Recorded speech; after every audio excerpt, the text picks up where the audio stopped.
बच्चों, स्वागत है मेरा YouTube चैनल फिजिक्स वाला फील्ड पर। मैं केआर कल्याणी फिर से आ गया हूँ मस्ती के साथ फिजिक्स सिखाने के लिए। और आज फिर से एक छोटा सा टॉपिक लेकर के आया हूँ, बड़ा इम्पोर्टेंट है, इसको समझ लीजिएगा। तो आगे का जो टॉपिक 12th से संबंधित है या 10th भी अच्छे लेवल का बुक तो नटिएगा तो वहाँ पर मिल जाएगा। प्रकाश के पूर्ण आंतरिक परावर्तन, उस घटना को समझने से पहले आपको ये टॉपिक को समझना बहुत ज़रूरी है। तो आप लोगों को लेकर के आए हैं, वो टॉपिक है क्रांतिक कोण। क्या है? क्रांतिक कोण। ठीक है, क्रांतिक कोण, इसको इंग्लिश में बोलते हैं क्रिटिकल एंगल। आज हम लोग समझेंगे, छोटा सा टॉपिक है क्रिटिकल एंगल 12th के लिए, और 10th वाले भी सीख सकते हैं, कोई दिक्कत नहीं। देखिए, क्रिटिकल एंगल को समझिए थोड़ा सा।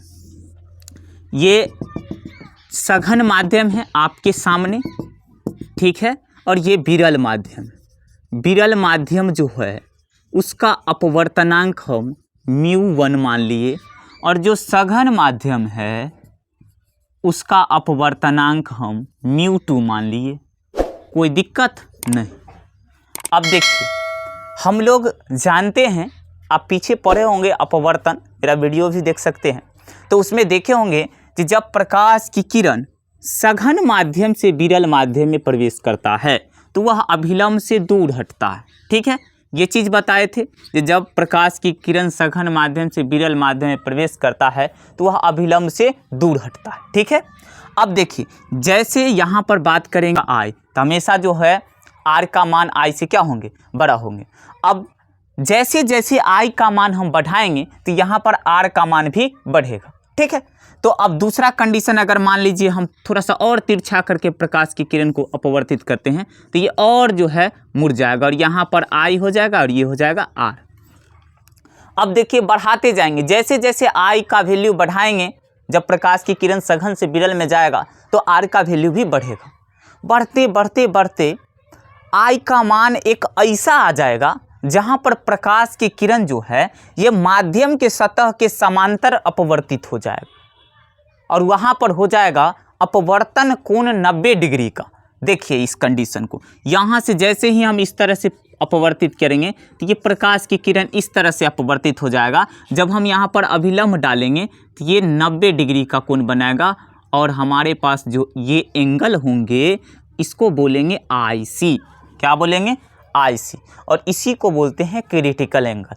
ये कितना डिग्री का कोण? ये वाला क्या है? तो ये है अपवर्तित किरण। ये क्या है? तो आपतित किरण है। ये अपवर्तित किरण है। क्या है? अपवर्तित किरण। और ये है आपतित किरण। ठीक, आपतित किरण। अब देखिए, यहाँ पर अभिलंब डाले तो ये 90 डिग्री का बना। ये कंडीशन हमारे पास क्रांतिक कोण का कंडीशन है। तो हम इस प्रकार से क्रांतिक कोण को परिभाषित कर सकते हैं, जो जब प्रकाश की किरण सघन माध्यम से विरल माध्यम में प्रवेश करता है तो आपतन कोण का वह मान जिस पर अपवर्तन कोण 90 डिग्री हो जाता है, अर्थात अपवर्तित किरण माध्यम के सतह के समांतर हो जाता है, क्या कहलाता है? क्रांतिक कोण कहलाता है। ठीक है, तो इसको थोड़ा सा हम परिभाषित कर लेते हैं। लिखेंगे, जब प्रकाश की किरण सघन माध्यम से विरल माध्यम में प्रवेश करता है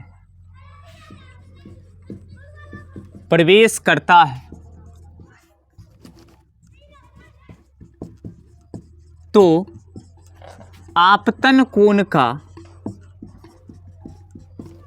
वह मान जिस पर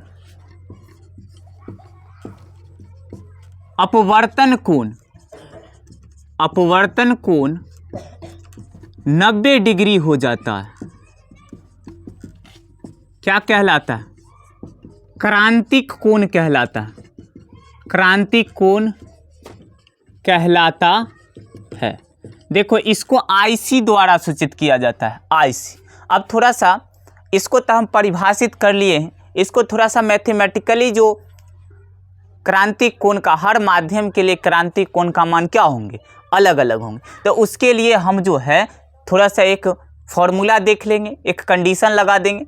देखिए ये फिगर ऐसे ही छोड़ देते हैं, ठीक है। अब यहाँ पर हम आप लोगों को बताते हैं क्रांतिक कोण के कंडीशन को।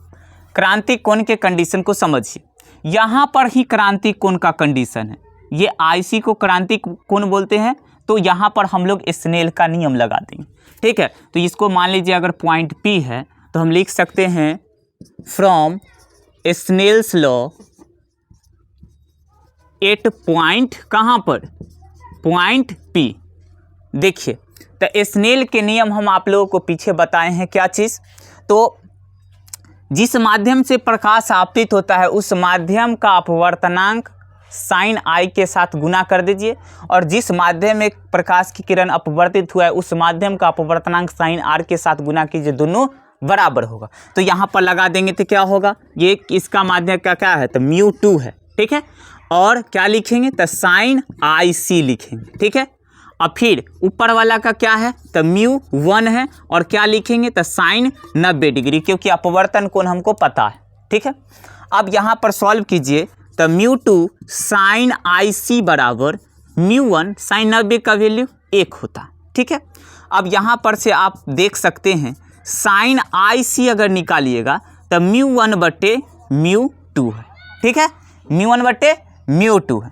आप इस तरह से कह सकते हैं जो 1 बटे साइन IC बराबर μ2 बटे क्या होगा बाबू रे, तो μ1 होगा, ठीक है। ये लिख सकते हैं आप, ये भी फॉर्मूला आप लिख सकते हैं, जैसे इधर उल्टा किए तो इधर भी उल्टा कर दिए हैं, ठीक है। इसको 1 बटे साइन IC बराबर ये भी लिख सकते हैं म्यू, क्या लिख सकते हैं 1/2। हम बताए हैं फिर से, जब पहले माध्यम के सापेक्ष दूसरे माध्यम का अपवर्तनांक हो जाएगा तो देखिए 1 बटे साइन IC का फॉर्मूला हमारे पास ये हो जाएगा। अगर ये प्रकाश की किरण किसमें, किसी भी माध्यम से वायु में प्रवेश कर रहा है तो ये फॉर्मूला क्या हो जाएंगे, साइन IC बराबर म्यू हो जाएगा, ठीक।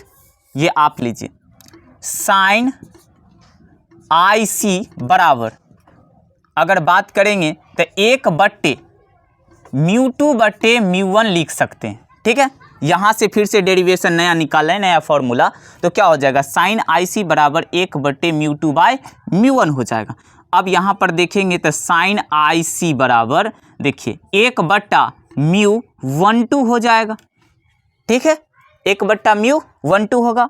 अब फिर अगला हम IC की बात करेंगे तो क्या हो सकता है, तो साइन इनवर्स क्या होगा, 1 बट्टे μ12, ठीक है। ये हमारे पास फॉर्मूला एग्जाम में कई बार पूछते रहता है। जो बताइए क्रिटिकल एंगल का जो है से फॉर्मूला क्या है, तो साइन इनवर्स μ1 बाय μ12। यदि यही माध्यम सिर्फ जो है हवा के लिए हवा में प्रवेश करे तो इसका फॉर्मूला क्या हो जाएगा, IC बराबर साइन इनवर्स 1 बट्टा म्यू, ठीक है। और ये हमारे पास क्रिटिकल एंगल का क्या होगा, फॉर्मूला होगा। तो इससे हमको समझ में आता है जो अलग अलग माध्यमों के लिए क्रांतिक कोण का मान अलग अलग होगा। अब बताइए इस फॉर्मूला से आप क्या समझ रहे हैं, जो अगर म्यू का वैल्यू बढ़ेगा तो क्रिटिकल एंगल का वैल्यू कमेगा, अगर म्यू का वैल्यू कमेगा तो क्रिटिकल एंगल का वैल्यू क्या होगा, बढ़ेगा। तो इसके आधार पर आप लोगों को एक चीज़ बताना चाहता हूँ, जो सबसे कम क्रिटिकल एंगल वाले जो पदार्थ है वो है हीरा। कौन है, हीरा। हीरा का सबसे ज़्यादा अपवर्तनांक होता है, ऐसा आप लोग याद रखेंगे, हीरा का सबसे ज़्यादा अपवर्तनांक होता है वो होता है 2.42। तो जैसे ही सबसे ज़्यादा इसका अपवर्तनांक तो सबसे कम क्रांतिक कोण वो होता है 24.42 डिग्री एवं, ठीक है। तो इस चीज़ को याद रखेंगे, सबसे कम जो क्रांतिक कोण वाले पदार्थ है वो हीरा है। और हीरा जो है प्रकाश के आगे घटना हम पढ़ेंगे पूर्ण आंतरिक परावर्तन, इसी कंडीशन के कारण क्या होता है, चमकदार होगा, जिसकी चर्चा हम अगला टॉपिक में करेंगे। और अभी फ़िलहाल इतना ही, बस आप समझ जाइए जैसा प्रकाश की किरण एक सघन माध्यम से विरल माध्यम में प्रवेश करेगा तो वह आपतन कोण के एक ऐसा मान को ग्रहण करके अपवर्तित होगा जिस पर अपवर्तन कोण क्या होगा 90 डिग्री, और उसको हम लोग बोलेंगे क्रांतिक कोण। और इस सारे डेरिवेशन से संबंधित आपको एग्जाम में ऑब्जेक्टिव भी पूछ सकता है, न्यूमेरिकल्स भी पूछ सकता है। तो उम्मीद करते हैं आप लोगों को क्रांतिक कोण के बारे में अच्छा से समझ में आ गया होगा। मिलते हैं फिर से नेक्स्ट वीडियो में। बहुत बहुत धन्यवाद। जय हिंद।